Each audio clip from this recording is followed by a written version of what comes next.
Jadi untuk ikan lelenya, kalau teman-teman perhatikan dia seperti ini teman-teman cirinya ya. Kalau teman-teman mengalami kasus seperti ini dan apabila teman-teman telat dalam melakukan penanganan, sangat disayangkan sekali ya. Karena kalau kita mengalami jenis penyakit seperti ini ikannya ya, segeralah diatasi teman-teman ya. Nah, bagaimana caranya? Simak terus video ini dari awal sampai akhir ya, supaya teman-teman tahu dan paham mengenai tentang bagaimana cara penanganan untuk ikan yang sakit seperti ini ya.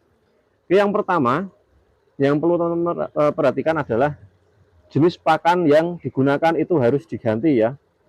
Nah, biasanya kalau kita menggunakan jenis pakan untuk bibit ukuran segini itu kan kita menggunakan pakan PF 500 ya, PF 500. Mungkin ada teman juga yang menggunakan PF 800 ya, tapi saya menggunakan PF 500. Nah, teman-teman gantilah jenis pakan tersebut dengan TP0 ya, ataupun Fengli 0 ya, ataupun Fengli 1 ya. Nah, kenapa kok saya sarankan untuk mengganti jenis pakan dengan pakan yang halus? Karena kalau teman-teman perhatikan, ketika teman-teman memberikan pakan PF 800 ataupun jenis pakan PF, pasti nafsu makannya akan berkurang ya, ataupun tidak nafsu makan ikannya ya. Kalaupun ada yang makan itu yang sehat, tapi yang sakit tetap dia tidak mau makan ya. Nah, dengan cara kita memberikan pakan TP0, dia kan pakannya itu kan bentukannya kan halus ya, seperti tepung ya. Jadi kalau kita berikan kering aja, nggak usah dibibis teman ya.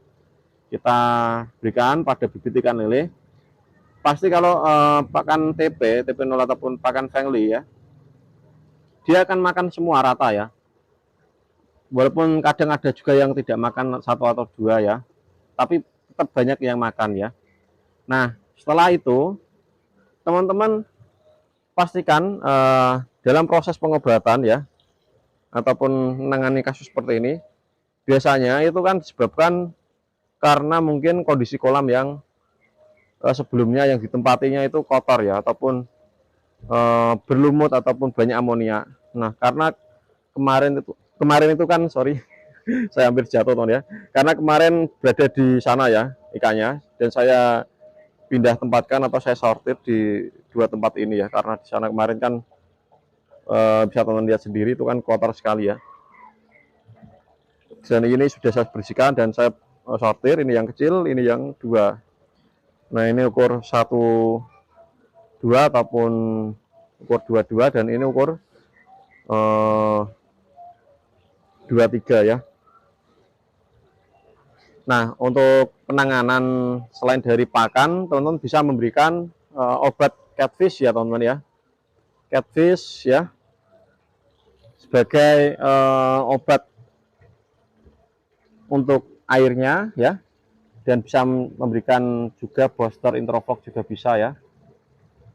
Dan kita ketika mengobati ikan dengan kasus seperti ini, saya harap teman-teman jangan terlalu buru-buru ingin cepat ikannya sehat kembali ya, karena dalam proses penyembuhan memang butuh proses ya, tidak semudah kita mempunyai mainan baterai ya. Kalau baterainya sudah lemah, kita ganti baru langsung sehat lagi ya, ataupun fungsinya normal lagi, tidak seperti itu ya, karena ini makhluk hidup ya, jadi kita harus sabar.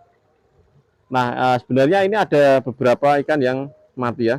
Nah, kalau dia tidak berada di permukaan, biasanya dia berada di dasar ya. Ya, kalau teman-teman perhatikan dasaran kolam itu kan ada ikan yang kayak tiduran gitu ya. Itu bukan ikan mati, teman ya. Kalau ikan mati itu dia putih ya, yang di bawah sini itu ada beberapa ya. Nah, kalau ikan tiduran itu tetap warnanya hitam ya. Dan kalau dia sudah mati, dia biasanya akan seperti ini, bukan tengkurap seperti ini ya. Nah, setelah kita melakukan perawatan, penggantian pakan, penggantian air ataupun pemindahan tempat ya, hal berikutnya yang harus kita perhatikan adalah berikanlah penutup pada media kolam ya. Semisal semula mungkin kolamnya terbuka ya, kita kasih penutup. Saya biasanya menggunakan penutup tirai bambu ya. Kalau teman-teman mungkin tempatnya sudah ada paranet ya, mungkin ya, coba diperhatikan lagi, siapa tahu air dalam kolam tetap hangat ya, karena biasanya kan tembus ya kalau paranet ya.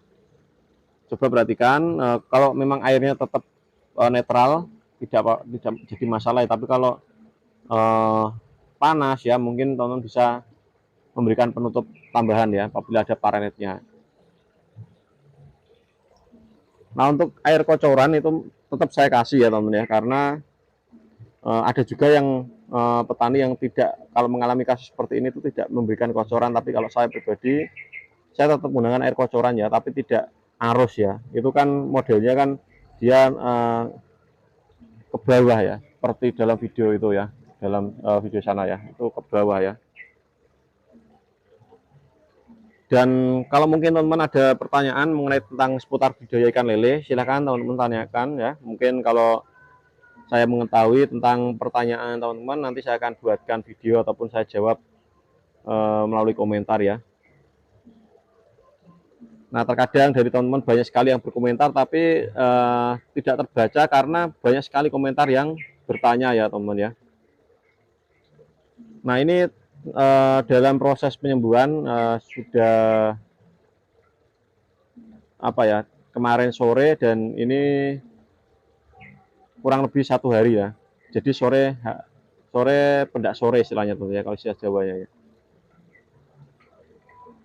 Biasanya untuk kasus seperti ini tuh proses penyembuhannya itu kurang lebih sekitar 3 hari sampai 1 minggu paling parah ya. Tapi semoga aja sebelum 3 hari sudah sembuh ya. Nanti saya akan update kalau memang ikannya sudah sehat lagi ya teman-teman ya. Silahkan ikuti channel saya dengan cara subscribe ya. Oke, sekian dalam video ini. Semoga video ini bermanfaat untuk teman-teman. Dan apabila ada suatu salah kata dalam video ini, saya mohon maaf yang sebesar-besarnya kepada teman-teman ya. Oke, salam budidaya ikan lele. Jos ya, sukses selalu untuk teman-teman ya.